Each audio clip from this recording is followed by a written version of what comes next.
Why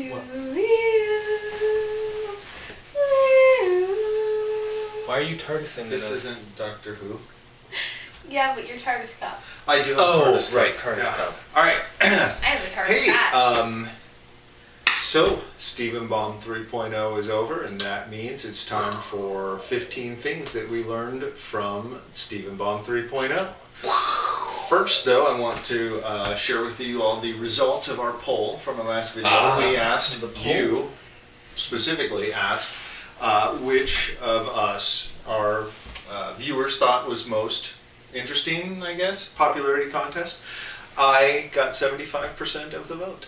I got 75% of the vote. You got 25% of the vote.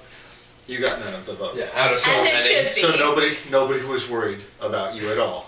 Out of how many? Out of the percentage of the people who voted, 75% voted for me. No, but how many is the number of people that voted? Enough. 4? What is enough? 4. It was 4, wasn't it? 4, yes. That's what I thought. It was 4 people. How many phone boards do we have? 725. Oh, so that's about right. Yeah, it's a representative sample. Anyway. I'm sure there are a few who prefer this one, though. I couldn't imagine none why. of them do. 0%. Imagine why. 0%. 0%. It was there. And from there, on that bombshell, I'm Jeremy Clarkson. I'm James May. And I'm Richard Hammond. And we're talking about the best cartoon show in the world.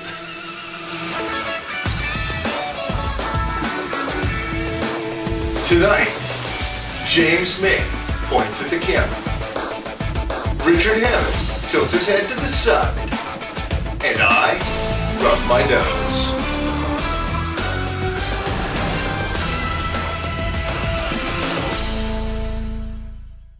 Alright, so first of all, and I think most importantly, Lion is a good platform to use for your tripod for your telescope. Are you sure that's more important than the fact that Onion makes hexagonal holes? Probably not.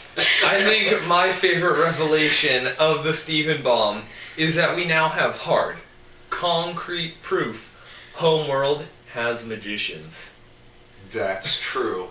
Also, we discovered that jazz hands is apparently a perfectly acceptable fusion dance. Jazz hands or voguing. Or voguing, I guess you could do that.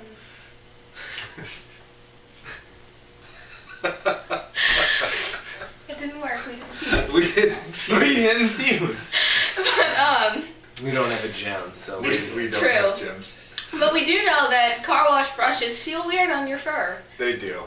Is it really funny if we just say the same jokes they do? Yes. Okay. Is that why it works? I'm amused. Not the first time. One of my favorite lines, then, if we're stealing jokes, is the fact that Vidalia is way cooler than Greg. Vidalia is cooler than Greg. That nearly goes without saying. It almost goes without saying, but it's been said. It has been said. We said it. Multiple times now. And apparently, slippers are not conducive to mischief. So we still don't know what she did in those shoes. That's true. We do not know what she did in that. Stephen finally caught the foot. He did catch the foot. And that's what I was. It's like it's almost like having a piñata. You're going for the thing, and you're like, I got the foot. Some people are ahead by a nose. Some people you loan them a hand, but not in this case. All right. So what else did we learn? I think one of the solid pieces of information we can take away is that your birthday video may not be appropriate for company, especially if it's your birthday. Right. If you go to somebody's party and they say, "Hey, I'm going to show you a video of my birthday," make sure it's not their actual birthday. But I guess if you're going to a party and you're looking for something to bring, remember that pizza will put you over the top. Pizza will put you over. Even if it's square. I mean, at least if you're Greg. If you're Greg, it will. It gets you right to the next level there. But unfortunately, breakfast does not always bring people together. Unlike pizza, apparently. That's true. Well, we saw, like, you know, in Stephen in Together Breakfast, he created that environment. Eventually, created that environment where they could all kind of bond. Originally, it turned out to be a disaster, and it didn't go at all the way they planned. But in the end, it brought a fractured group of people back together, and we see in the Keystone Motel. No, in the best diner. The best diner in the world. In the Keystone State. In the Keystone State. What starts out as a just awful situation, awful home, awful here, as he said, they're being awful. Eventually, Stephen brings it back together, even though breakfast, the original idea that was planned to bring them together, is ruined. Right. Well, you know, and that's, I think the theme that we pull from this is that you take these, you take the traditions, and traditions isn't the word that I'm looking for, you take the rituals that you use, and sometimes something that works in the past, something that can get you over that hump and get you to a place where you can communicate and be there. Sometimes it just doesn't work like that. Sometimes it takes more than just a ritual. Sometimes it takes more than that. Although in this case it did work, but kind of in an indirect way. Because, well, that's what I was saying about Together Breakfast in the first episode. The breakfast didn't bring them together. That was a complete disaster, just like breakfast at the Keystone Hotel. Right. At the best diner in the world. Complete disaster. Right. But indirectly, through that, Stephen brought people together. Well, you know, and I think that that's an excellent point. You should go further with that. Really... we have the fact that Stephen is an excellent coordinator, and he is just great at bringing people together. What we see is mostly, you know, he's got his popcorn and his perfectly placed strawberry, and then we see that again. Bagel pops up, snagged, cream cheese, perfectly blocked, lox, placed delicately down there. The egg is there. He's coordinating these disparate actions and creating the perfect breakfast or the perfect sandwich or this situation. And I think that we're seeing hints about his ability to plan and to organize, and because he's 12 or 13 or whatever he is right now. His efforts are toward breakfast because they're much better than I could do. Right. Well, I don't know if they're better than you can do. They're better than you try to do. Anyway. I've seen the eggs that you make, Laura. She's pretty on point. So we have this skill. We have this personification. This ability. He's showing these things where he can coordinate, and he also shows a willingness to make sacrifices for the people with the stuff that he does with Amethyst. Yeah. And he's in that house, and he's like, first thing off, he's like, first of all, I don't want to be here, and he comes in for food, which he doesn't want to do. Right. He has dinner, and he's like, okay, let's go. But Amethyst convinces him to stay. He stays for Amethyst, for Vidalia, for Onion. Goes up to the room. Finally, he's like, drop this. I'm done. I'm out. But instantly, as soon as he sees that this is good for Amethyst, that this is helping her, he is immediately willing to do whatever horrible, weird thing Onion has planned for him. I think that for her sake. This is reminding me of Rose's scabbard. I think is the one when Stephen just Pearl has run away from him and lied, and he knows that Pearl needs him. So even though he probably can't make it, and he knows that, he just takes that risk and he jumps off, and he nearly doesn't make it. Right. But he's still willing to do that to help. Well, and he is, that's part of his thing, is that he's willing to do this and he's able to do it. And even if his skills are in small focused areas right now, we see that commander ability, the ability of somebody to coordinate large forces and to do that, coming out in these small ways. And I think that's a very clever way to do that. One of the things that I wanted to touch on with that was the Pearl. And how she seems like she can't really do things on her own. She can't function without an authority. She can't necessarily function without an authority figure, and Garnet and Steven are both kind of taking over that role. She was dedicated to Rose. With Peridot, we see that same sort of thing with her looking to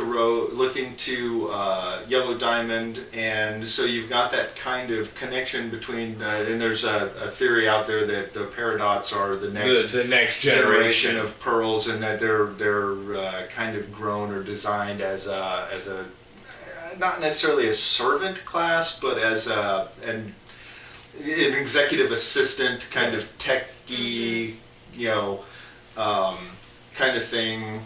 And so it falls to Steven a little bit, but mostly to Garnet to be the leader figure that they're looking toward to do that. And I think one of the things that we saw in this Steven Baum was that Garnet was still really feeling the effects from the events of the kindergarten, the forced with fusion the gem experiments, clusters. the gem clusters.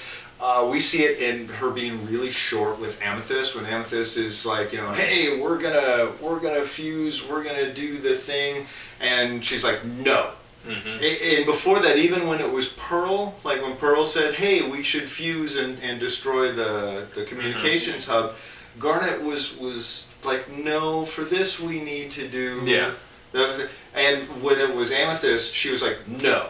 And I don't think it was because she was mad at Amethyst. I think we see that she's still feeling the effects of the emotional turmoil. And I think that's one of the things that exasperated what happened with Pearl and Sardonyx, and because of she felt like she was being used just like the fusion it's aftershock, and then you have a whole other earthquake on top of that. Exactly, and so and we take that and we look at the way that all goes together, and it's kind of sad because Garnet is usually the one that they're all looking to, and in this instance she just wasn't together. She wasn't together. That's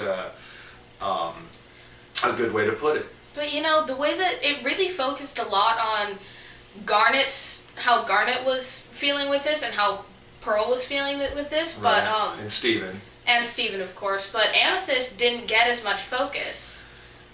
Well, she didn't, and that's kind of I don't know if it's sad or she did get her own episode, but there is a lot of focus on how this affected Steve and then how this affected Pearl and Garnet, and there wasn't as much focus on Amethyst.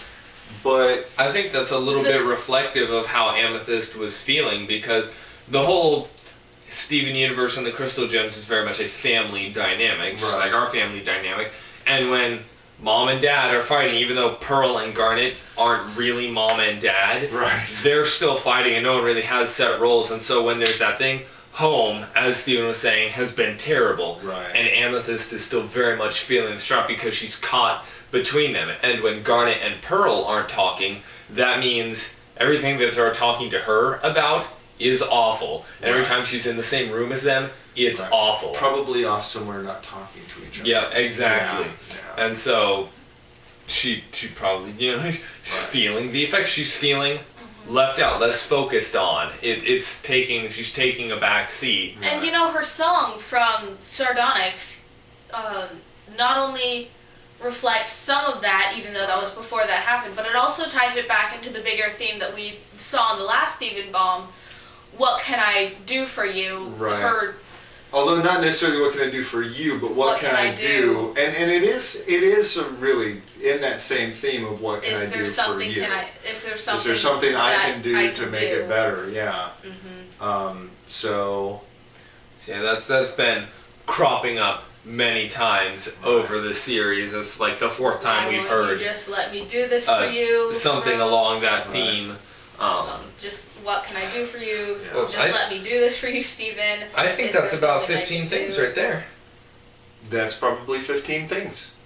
I don't know. Do you think that's 15 things? I think it's 15 things. Excellent. Next time, until next time, I'm Jeremy Clarkson. I'm James May. And I'm cute. Yeah, that's Yeah. that. That's He's the nice. cute one. He is the cute one.